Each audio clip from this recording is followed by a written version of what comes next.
Alright, so I mentioned kind of in the last video,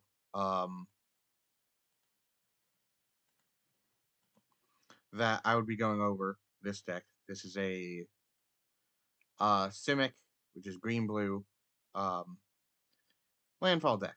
I'm gonna note real quick, budget up here it says estimated $646.07.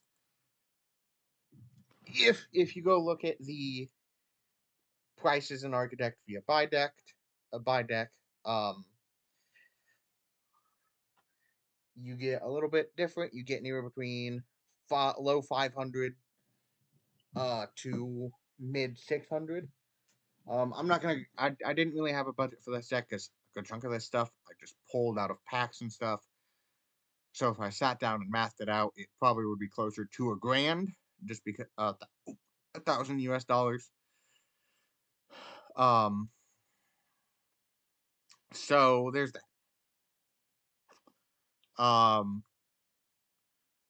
Because a lot of this stuff came from booster boxes, which is the 36 packs in a box type thing, or me just outright straight buying.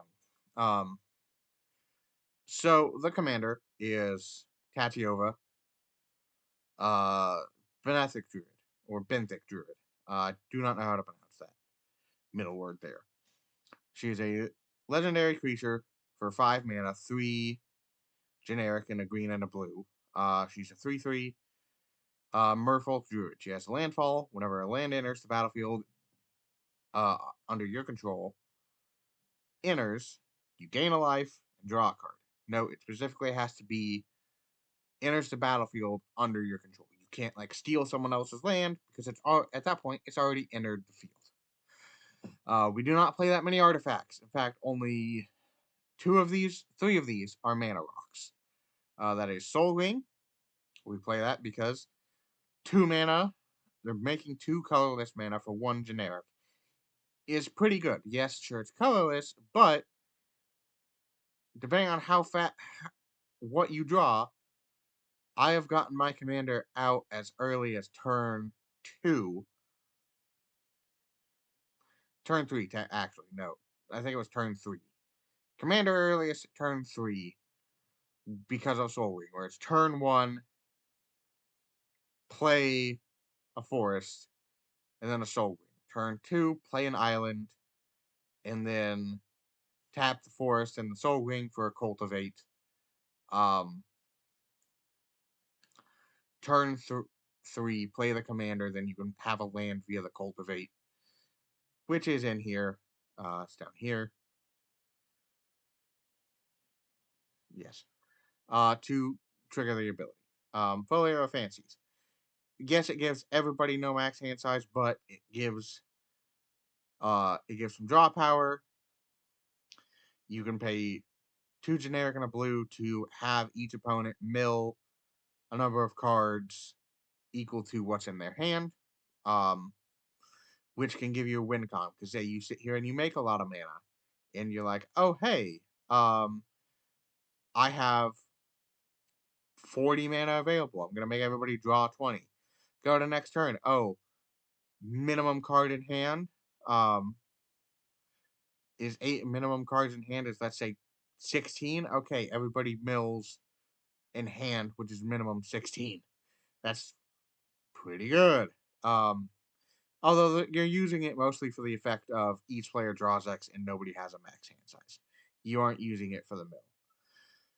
Swiftfoot Boots is so that way if we have one of our creatures who we do want to hit, like Kodama or Ancient Green Warden, Crater Hoof, Nezahal. I've considered putting Galta in here.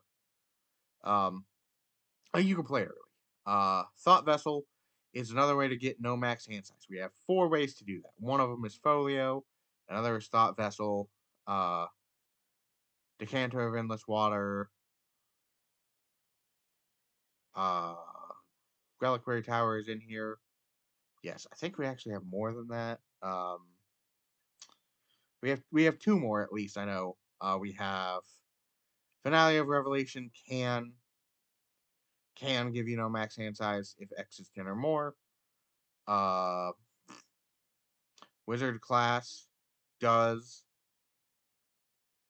There might be another way that I'm just not remembering off the top of my head. Um, and then there's Decanter of Endless Water. It's just a mana rock. It's basically just a more mana expensive Thought Vessel, but it's that extra mana is worth it because it's a mana of any color, not a colorless. Crucible of Worlds. Play lands from our graveyard. This is anti-land hate. Virtue of not virtue. Walk-in closet does that too. The walk-in closet half of this room is lands from graveyard. The Forgotten Cellar half is when you unlock this door, which you can unlock it either by casting it or paying the mana to unlock it when walk-in closet is on the field. But anyway, when you unlock the door, you may cast spells from your graveyard this turn, and if a card would be put into your graveyard, you from anywhere this turn, only this turn, exile instead. So good bit of graveyard recursion in green. Alhamma's Archive. We have a good number of life gain effects, and we have a good number of card draw effects. Note, Teferi's Ageless Insight is in here. How that works with Teferi's Ageless Insight is you basically draw, for every one card you draw 4. Example, I have Teferi's Ageless Insight, which says if you draw a card except the first one, and you draw each of your draw steps, you draw 2 instead. Alhamma's Archive, second effect is the same thing. So let's say I sit here and I have Tatyova out. I play a land. I would get a life and I would draw a card. Well, both Teferi's Ageless Insight would sit here and say, oh, hey, you draw a card and it's not your draw step. Draw 2. Alhamma's Archive sees both of those cards and says, oh, hey, you drew 2 cards that weren't in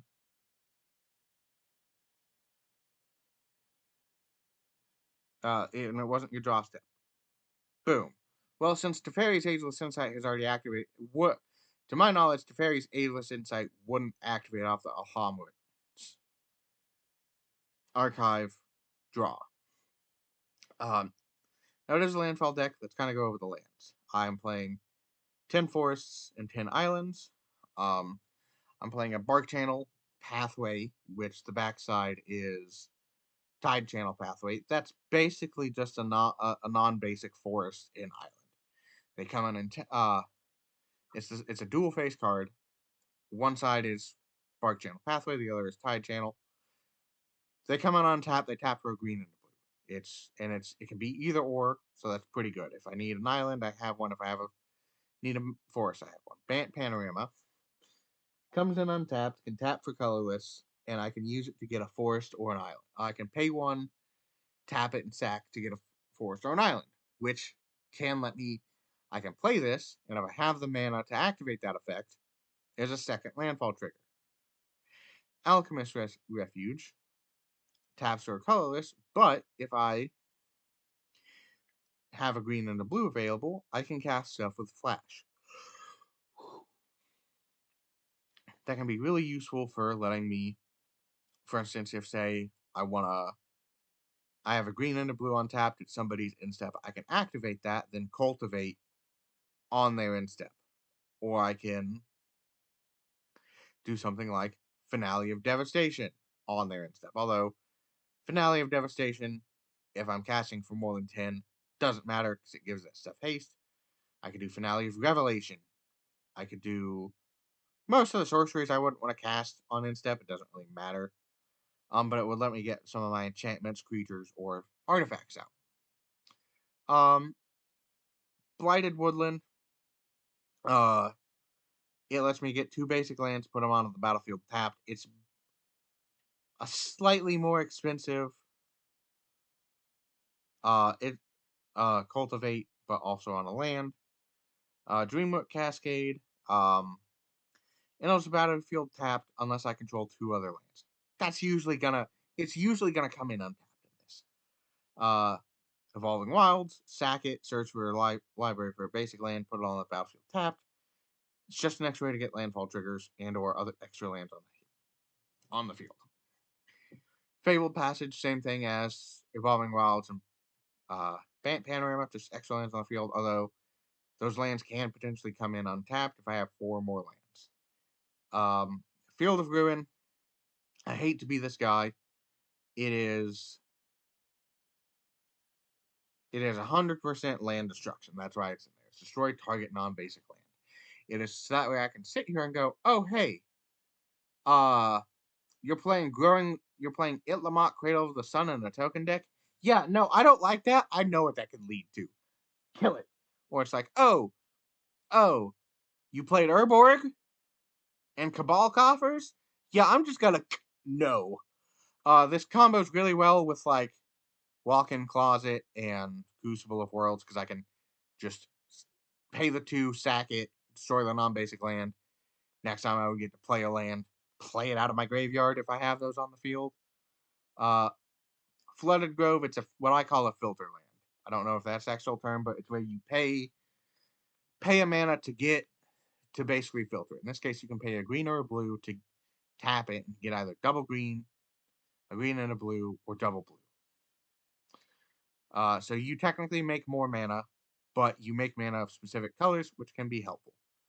Overflowing Basin, it's a filter land like Flooded Grove, but different. You don't get to choose what kind. It's always the double green, but also Flooded Grove is better. In that Flooded Grove you can tap for colorless. Overflowing Basin, you can't.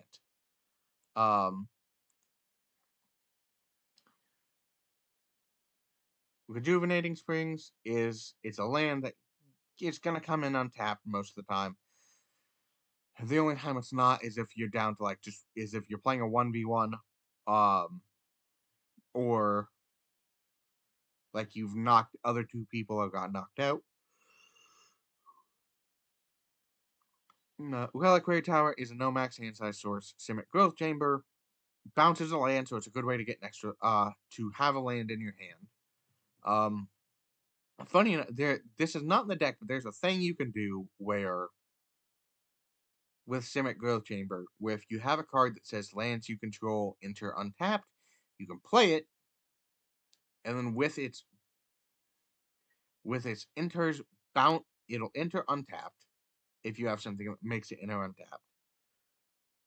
With its return a land you control to its own hand effect, you can, in response, add the green blue, bounce itself.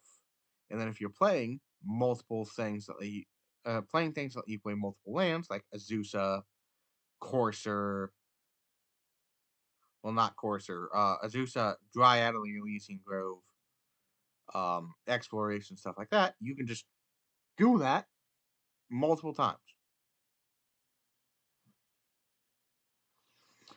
And then Terramorphic Expanse is just another searcher. I do play 4 Planeswalkers. I play Win in 7. He's a good way to get some lands into my hand, and then if I've played my maximum number of lands per turn, I can zero them to play any more lands I have in my hand. The neg 3 is all right, and the neg 8 is the graveyard recursion I have in here. He also actually gives me no max hand size. I didn't realize that. I almost never use the neg 8 on him. Nissa, Who Shakes the World, ups the amount of mana I'm making per turn just with her passive, but her +1 also does let me untap lands, and her emblem makes all my lands indestructible. She also lets me search for that neg 8 also lets me search for forests. I'll search my library for the rest of my forests if I don't have them out. Vital Force, it's an untapper. The lands also do become creatures. She's got some graveyard recursion, and her neg 8 basically just says you get an emblem with landfall, draw a card. Steward of Elements. She can be a good mana sink. She lets me scry, lets me potentially get some extra landfall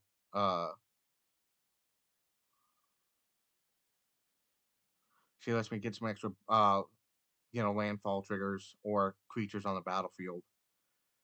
There was one time where I activated her 0, and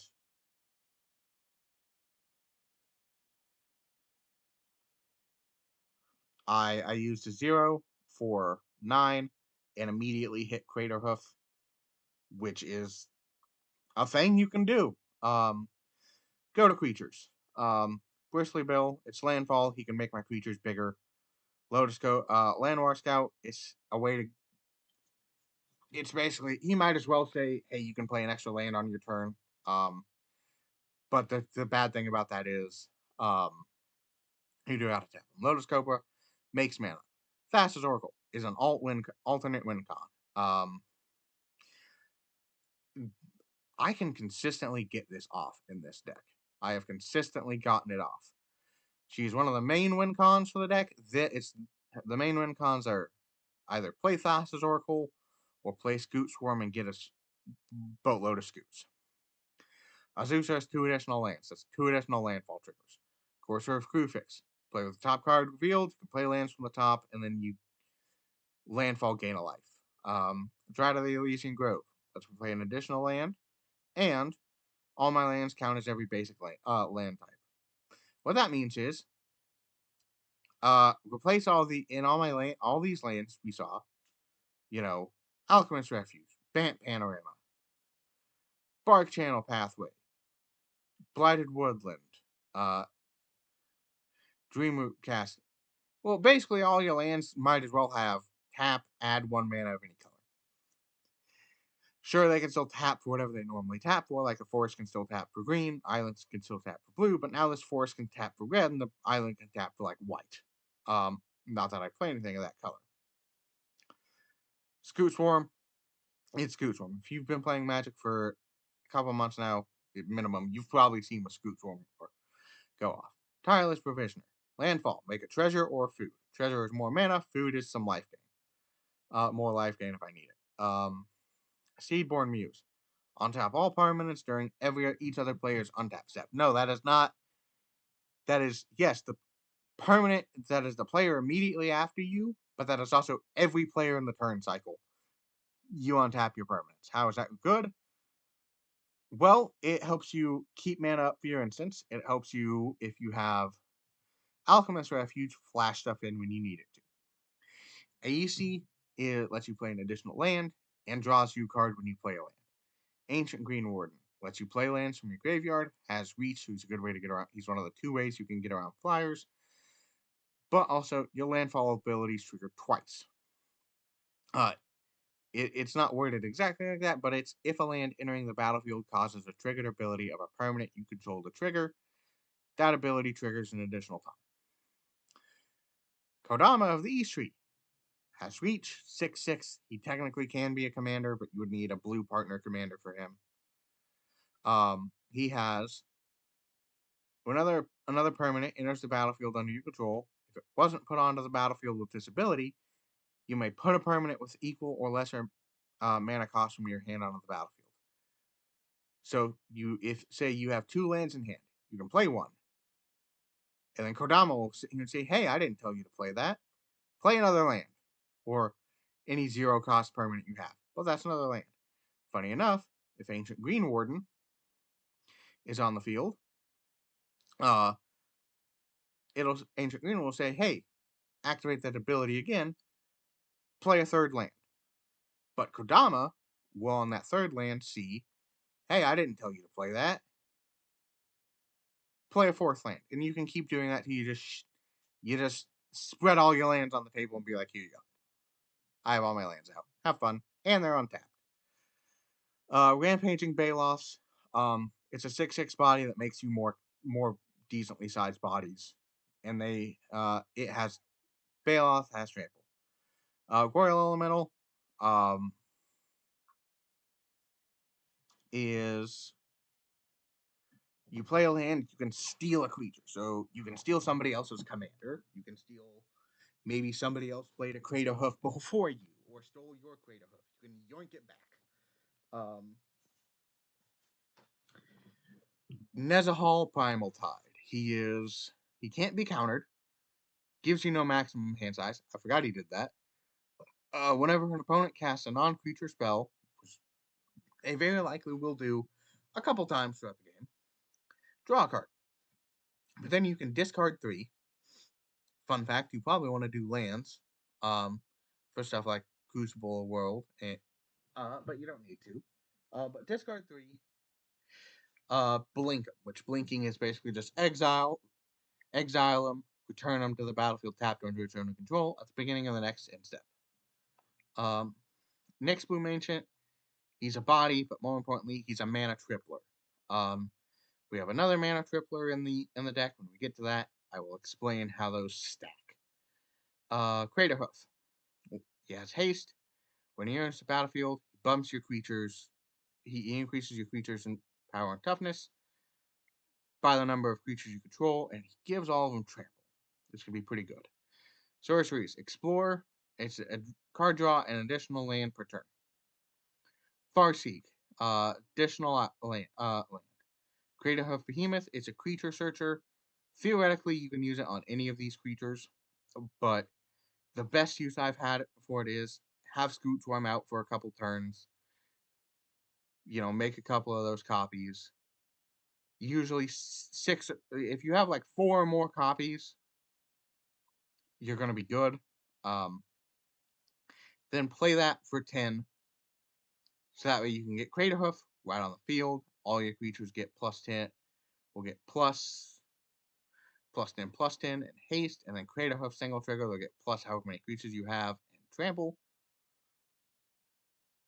Finale of Revelation. It's big card draw. It untaps your land, and it can untap your lands and give you no max hand size. Nature's Lore gets you mana. Summer Bloom, 3 additional lands a turn is pretty good. Cultivate, Kodama's Reach, Grow from Ashes. They're all number of lands on the battlefield. Shamanic Revelation. It's card draw and it's potentially life gain. Urban Evolution. It's card draw and additional land per turn. Enchantments. Exploration. Land per turn. Helix Pinnacle. It's the second of the 3 additional win cons. It has Shroud, which means nobody can target it. You can still get around Shroud with non-targeting removals. Stuff like Cyclonic Rift, Vandal Blast wouldn't target this, but it could. Cleansing Nova, stuff like that. But things like Path to Exile wouldn't work. But anyway, it has Shroud. Pay X to put X tower counters on Helix Pinnacle, where X is the number of counters is equal to the amount of mana you paid. At the beginning of your upkeep, so after you've untapped all your stuff, if there are 100 or more counters on it, you win the game. I have successfully pulled that off once, and I think that's half only because I've drawn it twice. But it can be a pretty good win con because if your opponent doesn't expect it, you can put that last few tower counters on it you need at someone else's instant. Wizard class gives you no max hand size at level 1. At level 2, you draw 2 cards, which isn't that big of a deal. But then at level 3, when you draw a card, you can put a +1/+1 on target creature. Honestly, the level 2 and the level 3 aren't necessary. It's just an additional way to get no max hand size, but those 2 effects can be useful. Druid class, level 1, landfall, gain a life. Level 2, you can play an additional land. Level 3, when this class becomes level 3, target land you control becomes a creature with haste, and its power and toughness are equal to the number of lands you control. It still counts as a land. For those of you who don't know how classes work, they use the level up mechanic. They enter as level 1. You pay an amount of mana based on the card to level it up to the next and the level to the next level. So for Wizard and Druid class, it's 3 mana to get it to level 2, plus the mana to get it on the field. And for both of them, it's 5 to get to level 3. To get it to level 3, you spend 10 mana for Druid class to get to level 3. You spend 9 for Wizard class. Ominous Seas. We're drawing a lot of cards in this. I've got an Ominous Seas effect off 3 times. It has 2 effects, though. Whenever you draw a card, put a Foreshadow counter on it. and then you can move 8 of those counters to make an 8/8 Kraken. I think I've done that like 3 or 4 times. It makes big bodies for you. Simic Ascendancy. It's the third card that's an actual at the beginning of your upkeep. If a thing, it checks for a thing, and if that thing is true, you win. Where that thing is, if it has 20 or more growth counters on it, on Simic Ascendancy, you win the game. How do you get growth counters? You put +1/+1s on things, on creatures you control. Whenever you put a +1/+1 counter on a creature you control, put that many growth counters on it. So if you put 10 +1/+1s on, say, Craterhoof, you put 10 +1/+1s on Simic Ascendancy. Simic growth counters. And then it has pay 1 a green and a blue, counter target, put a +1/+1 on creature you control. That does not tap it, Simic Ascendancy, and that's not a hard once per turn. Meaning, if you would need 60 mana, but if you have 60 mana available, that's possible in this deck, you can do that to somebody's Instep. Given some of that will need to be, 20 of that will need to be green, 20 of that will need to be blue, the rest doesn't matter.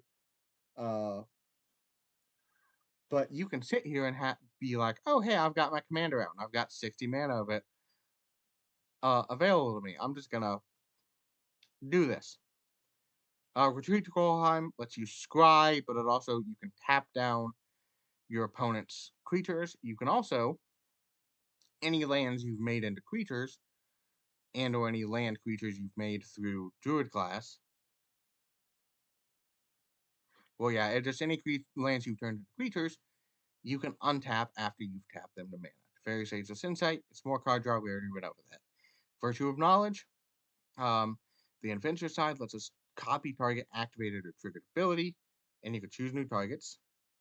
The enchantments, which is 1 and a blue, Virtue of Knowledge is 4 and a blue, for the enchantment, and it's if a permanent entering the battlefield causes a trigger or ability of a permanent you control to trigger, that ability triggers an additional time. So like Ancient Green Warden, basically all your landfall triggers get to trigger twice. They would, like with the Teferi's Ageless Insight and the Alhammarit's Archive, they would get to trigger 4 times. 4 times per 1 land. That is nasty with some Scoot format. Zendikar Royal.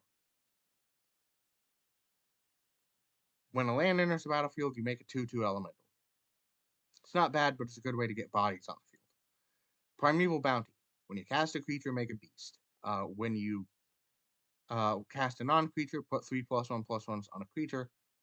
Landfall, gain 3 life. So a good way to sit here and be like, oh, hey, I cast a few non-creature spells. I'm going to pump some of my creatures.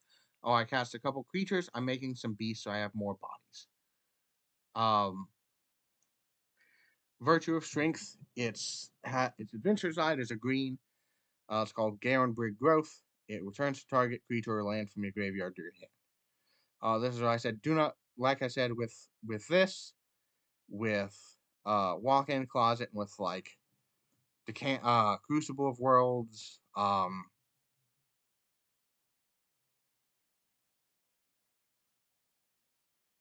and Win 7's alt, don't worry about discarding lands.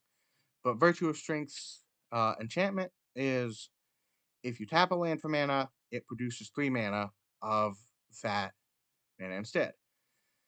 Here's how this works this is the other mana tripler. How does that work with Nyx Bloom? So Nyx Bloom and Virtue of Strength, first off, they don't work with the extra mana made from Nissa Who Shakes the World, because that's an additional, it will not affect that. But it will affect if I tap a forest for green. How it will work is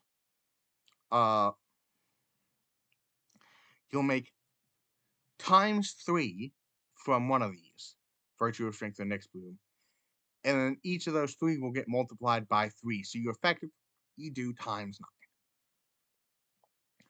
How does that work with cards that make 2 mana per tap, like Simic Growth Chamber? Well, it'll make 9 times each. So Simic Growth Chamber will net 18. So will Overflowing Basin and Flooded Grove. They'll net 18. Given for Overflowing Basin and Simic Growth, it'll be 9 green, 9 blue. But with Flooded Grove, you could get 18 green, or 18 blue, or 9 green and 9 blue. Those are the only lands that work like that. Walk-in Closet, we already said, it's a good way to get lands from your graveyard, but it's also a good way to get stuff out of your graveyard the turn you unlock Forgotten Cellar. Instants and Sorceries. Brainstorm. Card Draw. Counterspell. Cyclone. Counterspell. Mana Drain and Negate. Fierce Guardianship are all counterspells. Growth Spiral is a little bit of card draw with some extra lands per turn and extra land per turn effect. Heroic Intervention is to prevent my stuff from being board wiped. It gives them all hexproof and indestructible. Beast Within is some removal. Antish Restoration, sack a land, search your library for 2 basics, put them onto the field tapped. But if I control a creature with power 4 or greater, which happens sometimes, I get to search the library for 3 lands.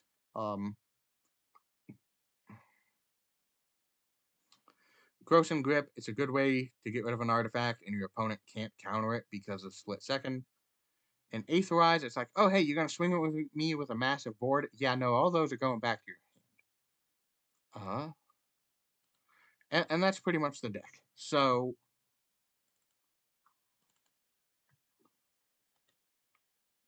budget, like I said, it is kind of expensive. It's gonna cost you between I would say $450 if you get lucky and find really cheap versions of these cards. To like 750 after shipping and handling. Obviously, that's not factoring in for sleeves and deck boxes either. So anywhere between like 450, 700, not factoring in for shipping and handling. Format, obviously, it's Commander. Themes, playland. The themes are playlands. Playstyle, you play a lot of lands, draw a lot of cards, you gain an amount of life. And you use that mana to either get a lot of creatures out and win the game that way, or do stuff like play Thassa's Oracle, Simic Ascendancy, or Helix Pinnacle. If you and it does that by drawing you a lot of cards, letting you play a lot of lands per turn, multiplying the amount of mana you have available. I've gotten it to where 1 land netted me 4 mana from Lotus Cobra. So that's all. That's gotta think about it. That is minimum 5, potentially more if I have Mana Tripler, in Nyx Bloom Ancient and or Virtue of Strength out. It has multiple. There are cards I could put in the deck that care about how big is my max hand size. Aether Flux Reservoir could also be put in the deck because you gain a lot of life. Commanders, it's Tatyova. AEC could be good backup.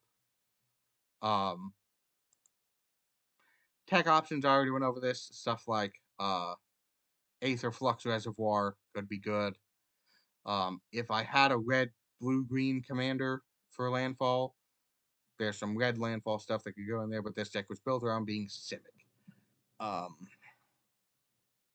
There's definitely some like populate and creature based stuff you could put in there also to make it more creature based. Strengths it's really resilient. It has it has some redundancies in what it wants to do. And it's pretty consistent in getting to its alternate win cards and having a lot of stuff, a lot of land, and getting a lot of lands out really quickly to play this stuff. Weaknesses, if you don't have a counter spell in hand to counter your opponent's counter, your deck can get shut down pretty easily just by knocking out a few key pieces. It is a very much a combo based deck. Um, I will. I think that's pretty much all I have to say about the deck. Um, Power level, I would put it probably at an 8. It's barely CEDH. It does tend to win a lot pretty consistently, and it has. But that's otherwise all I've got to say about the deck. Um, I will see you guys in the next one.